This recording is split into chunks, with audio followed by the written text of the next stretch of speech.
for Coach Clifford, please raise your hands in the chat. Or the Zoom. We'll get started. First one goes to Josh Robbins from The Athletic. Go ahead, Josh. Your team, yes, thank you. Your team was in this exact situation last year after winning Game 1. What are the lessons of a playoff series between Game 1 and Game 2 that you would like your team to internalize heading into tomorrow? Well, I think more specific to the series, like what we have to do to play better. We turned the ball over too much. The defensive rebounding wasn't good enough.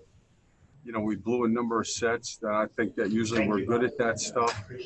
And that's the stuff that we talked about today. I think that, it's more based on the game, what you have to do to play well against a specific team.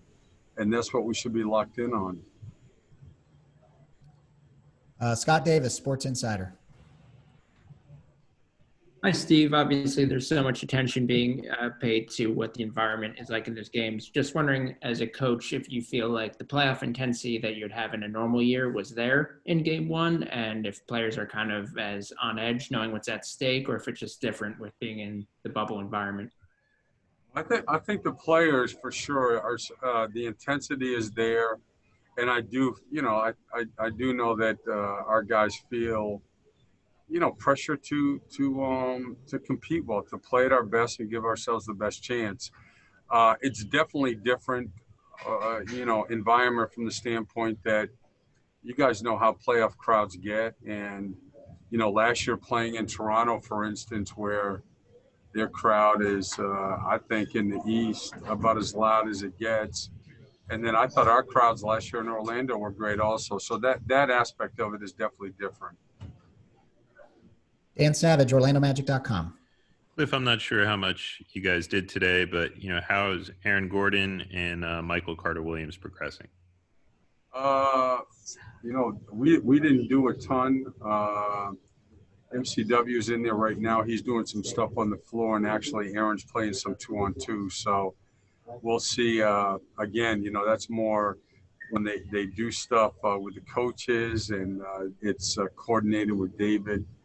And then, it's more so how do you feel tomorrow morning? So, we'll see. Christian Brewy, WFTV.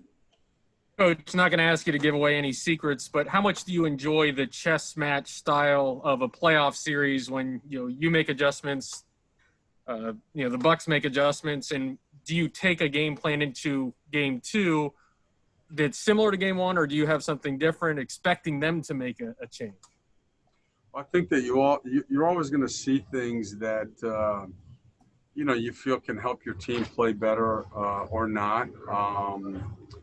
It's different from the standpoint that, once a series starts, it's so different than the regular season, because when you're playing 3 or 4 games a week, you move quickly to the next game. And obviously with this, you can just sit, like our staff will have the rest of the day where, we can all sit and watch, and then, we'll meet and then we'll talk about it. So one thing that is interesting is you learn so much more about opposing players, even if you coached against them for years, when you play in a playoff series than the regular season. So, it's fun. Bud is a great coach, and it's actually, you learn a lot just watching them play. Roy Perry, Orlando Sentinel.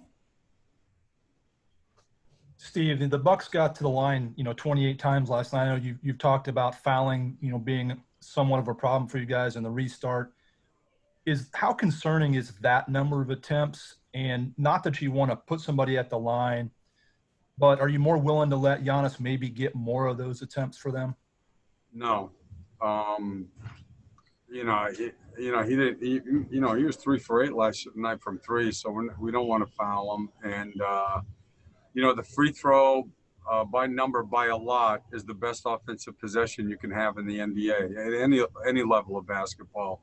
The worst thing you can do defensively is put somebody on the free throw line, and that was a point of emphasis today, and we're going to have to do better with that. Eric Wilson, 1070. Hey, Coach, can you just speak to the energy of the team right now, knowing that, as Josh said, you are in the same exact position that you were in last year when you went up against Toronto? Does it appear as though this team this season is more dialed into the playoffs? Well, I think that, hopefully, I think that we're more experienced. I thought that our approach yesterday was terrific. I think our approach the whole time down here has been very good. Obviously, we've had a lot of bad luck with injuries, and that I think prevented us from making the progress that we had hoped to. But in the preparation since which we started, after the Brooklyn game, guys have been great. I think we've had good approach. They have good confidence in what could possibly be accomplished, and they're putting a lot into it. Back to Josh Robbins. Steve, on film review, what were your thoughts on the defense that James Ennis and Markelle Fultz played yesterday? Well, I thought, first of all, the James, the job he did on Chris Middleton and Evan was part of it too, was terrific.